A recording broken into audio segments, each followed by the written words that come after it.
Practical knowledge लेंगे। Practical knowledge मतलब हमने डीसी मशीन कंप्लीट कर ली है, डीसी मोटर हमने पढ़ ली है। डीसी मोटर पढ़ ली है तो लेकिन उनके बारे में जो बनावट होती है डीसी मोटर की, किस तरह से दिखाई देती है, उसके बारे में हम चर्चा करेंगे। तो आपके सामने दिखाई दे रही है ये दो मोटर मेरे पास है। एक ये बड़े वाली मोटर है, कुछ बड़े आकार की है। ये वाली मोटर मेरे पास छोटे आकार की। ठीक है, इसके अंदर क्या है मेरे पास, इन दोनों को चलाने के लिए मुझे एक डीसी सोर्स की ज़रूरत होगी, जो कि मैंने यहाँ पर एक सेल लिया हुआ है, जिसे आप बैटरी बोल सकते हो। ठीक है, बैटरी मेरे पास क्या होगी, बहुत से सेलों को जोड़कर हम बैटरी बना सकते हैं, लेकिन मेरे पास एक ही सेल है तो इसे हम सेल ही बोलेंगे, बैटरी नहीं बोलेंगे। ठीक है, अब क्या है मेरे पास, ये आपने मोटर खिलौने वगैरह में देखी होगी, जो खिलौने थे पहले बच्चे खेलते हैं खिलौने, तो उनके अंदर क्या है, ये मोटर आपने देखी होगी, कभी खराब खिलौने देखे हैं तो। ये बड़े वाली मोटर आपने टेप रिकॉर्डर थे पहले, उसके अंदर बड़े वाली मोटर आपने देखी होगी। इसके अंदर क्या है, किस चीज़ की बनावट होती है, किस टाइप की कंस्ट्रक्शन आपको दिखाई देगी इस मोटर की। ठीक है, दोनों मोटर की बनावट लगभग सेम होगी, सेम ही दोनों चीज़ों के अंदर होंगे। जो मेरे पास अंदर के इसके अंदर पार्ट होंगे वो आपको खोल के दिखाऊंगा अभी। सारे पार्ट सेम इसी मोटर के अंदर मिलेंगे, क्योंकि दोनों मोटर डीसी मोटर ही है। एक बार मैं थोड़ा सा इसको चला के दिखाता हूँ आपको। ये तो बिल्कुल सिंपल सा है, बस मैंने क्या करना है, सेल के साथ मैं इसको जोड़ूंगा तो आपको चलती हुई दिखाई देगी। ठीक है, ये आपको कुछ चलती हुई दिखाई देगी, आवाज़ सुनाई दे रही होगी आपको। तो ये क्या है, हमारे पास सेल से चलने वाली मोटर है, यानी कि डीसी सोर्स से चलने वाली मोटर है, तभी हम बोलते हैं डीसी मोटर। ठीक है, अब मैंने आपको एक बात बताई थी, डीसी मोटर के अंदर जो हमारे पास बाहर से हम सप्लाई देते हैं डीसी सप्लाई, ये मेरे पास डीसी सप्लाई थी। अंदर जाने के बाद इसके अंदर क्या होता है वो हम देखते हैं। तो मैं इस मोटर को खोलता हूँ। सबसे पहले क्या है मेरे पास, ये पार्ट मैं बाहर निकाल लेता हूँ इसका। तो आपको पहले बाहर का जो पार्ट है वो थोड़ा सा मैं बताता हूँ आपको। मान लीजिए आपके पास ये मोटर है। ठीक है, इस मोटर की जो बनावट की मैं बात करूँगा तो क्या है, ये जो बाहर का पार्ट है इसे आप क्या बोलते हो, योक या फ्रेम बोलते हैं हम। ठीक है, जो कि हमारा स्टेटर की तरह काम करता है, स्टेशनरी रहता है। ये आपको जो दिखाई दे रही है ये हमारी होगी शाफ्ट। ठीक है, जो घूमने के काम करेगी शाफ्ट है ये हमारे पास। ठीक है, अब मैं इसको खोलता हूँ, तो मैंने यहाँ से ओपन कर रखा है इसको, इस तरह से इसको मैं बाहर निकाल दूंगा। ठीक है, ये मेरे पास क्या होती है, ये इसे बोलते हैं हम एंड कैप। ठीक है, एंड हाउस भी बोल सकते हो आप, एंड कैप भी बोल सकते हो। ठीक है, जो पीछे का लास्ट का जो भाग होता है उसे बोलते हैं एंड हाउस या एंड कैप। ये इसके अंदर एक कोई सर्किट बनाया हुआ है, इस सर्किट में बाहर निकाल लेता हूँ। ठीक है, अब मैंने इसको बाहर निकाल लिया। सबसे पहले मैं इसकी बात बताता हूँ मैं। अब क्या है, मैंने क्या किया, डीसी सोर्स से मैंने इसको जोड़ा, मतलब यानी कि यहाँ पर मैंने जोड़ दिया इसको। जोड़ने के बाद ये जो सप्लाई है डीसी सप्लाई वो यहाँ पर दोनों इसके साथ में आएंगी। और यहाँ पर मेरे पास क्या है, अगर इस मोटर की मैं बात करूँ तो मैं यहाँ पर जोड़ूंगा दोनों साइडों में इनको। दोनों साइडों में जोड़ने के बाद ये सप्लाई कहाँ जाएगी मेरे पास, ये दो ब्रशेज आपको दिखाई दे रहे हैं। ठीक है, तो ब्रशेज आपने पढ़े होंगे डीसी मोटर के अंदर, कार्बन ब्रशेज होते हैं। ठीक है, ये मेरे पास फ्लेक्सिबल ब्रशेज होते हैं, तो जिसके साथ ये कम्यूटेटर है मेरे पास, कम्यूटेटर के साथ में टच रहते हैं। तो आप देख सकते हो, आपको स्क्रीन पे दिखाई दे रहा होगा, ये फ्लेक्सिबल ब्रशेज होते हैं जो कि कम्यूटेटर के साथ में टच रहते हैं, सिर्फ जोड़े हुए नहीं होते, सिर्फ टच में रहेंगे और यहाँ से ये कम्यूटेटर को सप्लाई देंगे। अब चलते हैं कम्यूटेटर के ऊपर, कौन सा होता है कम्यूटेटर। मैं इसको बाहर निकाल लेता हूँ। ये मेरे पास घूमने वाला जो पार्ट है इसको मैंने बाहर निकाल लिया।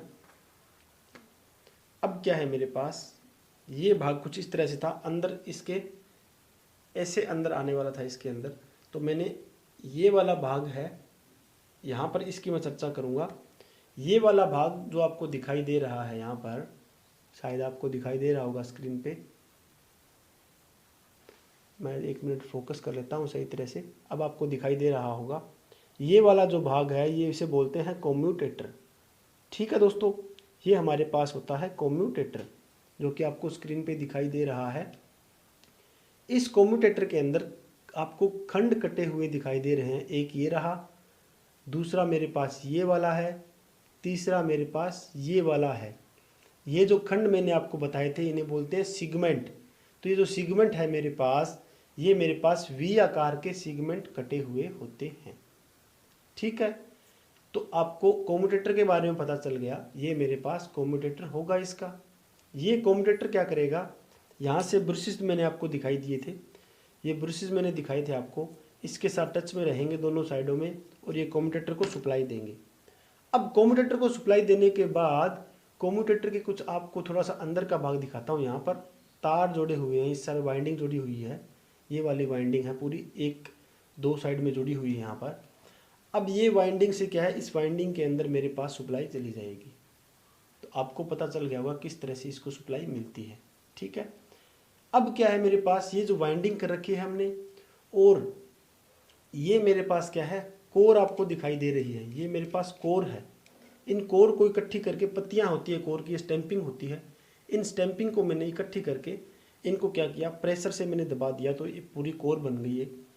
अब कोर के ऊपर हमने वाइंडिंग कर दी, जिसको नाम क्या देंगे हम, जिसको नाम देते हैं आर्मेचर वाइंडिंग। ठीक है, यहाँ तक आपको समझ में आ रहा होगा, यहाँ तक आपको अच्छी तरह से समझ में आ रहा होगा। इसको बोलते हैं हम आर्मेचर वाइंडिंग। अब क्या है मेरे पास, आर्मेचर वाइंडिंग जो कर रखी है हमने, ये कॉपर की वाइंडिंग की हुई है इसके अंदर सारी, और ये मेरे पास शाफ्ट होती है, ये लंबी पूरी शाफ्ट है इसके अंदर।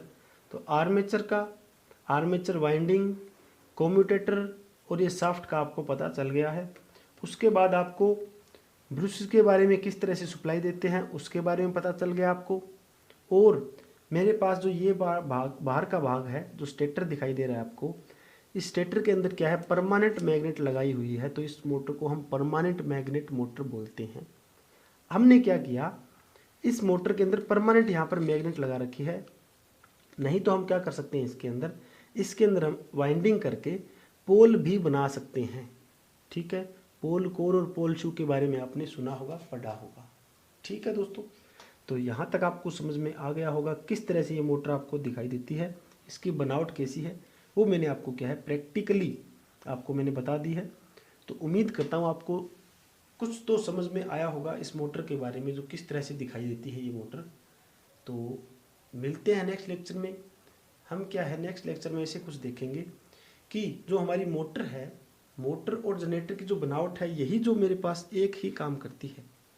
आपको पता होगा कि ये जो मेरे पास मोटर बोलते हैं हम इसको, ये मोटर को हम मान लीजिए हमने ये सप्लाई दी है इस मोटर को मैंने सप्लाई दे दी। ठीक है, सप्लाई देने के बाद ये मोटर चल रही है मेरी। अब मैंने क्या किया, ये सप्लाई मैंने हटा दी और इस शाफ्ट को मैं अगर घुमाऊंगा, ठीक है, किसी बाहरी सोर्स से मैं इस शाफ्ट को घुमाऊंगा, तो क्या होगा मेरे पास, ये शाफ्ट घूमने के बाद अगर मैं यहाँ से सप्लाई चेक करूँगा तो मुझे सप्लाई मिलेगी। ठीक है, वो इसकी रोटेशन पे डिपेंड करेगी कितनी तेज़ हम इसको घुमा सकते हैं। ठीक है, बिल्कुल हल्के से घुमाने से कुछ नहीं होगा इस मोटर के अंदर, क्योंकि बिल्कुल छोटी मोटर है ये। इसको हम थोड़ी सी तेज़ से घुमाएंगे तो यहाँ पर हम सप्लाई भी चेक कर सकते हैं। तो ये मोटर और जनरेटर दोनों का काम कर रही है एक ही ये मशीन जो है। ठीक है, तो उम्मीद करते हैं आपको समझ में आया है। अगर फिर भी कहीं पर कोई डाउट हो तो आप हमें पूछ सकते हैं। मिलते हैं नेक्स्ट लेक्चर के साथ। धन्यवाद दोस्तों।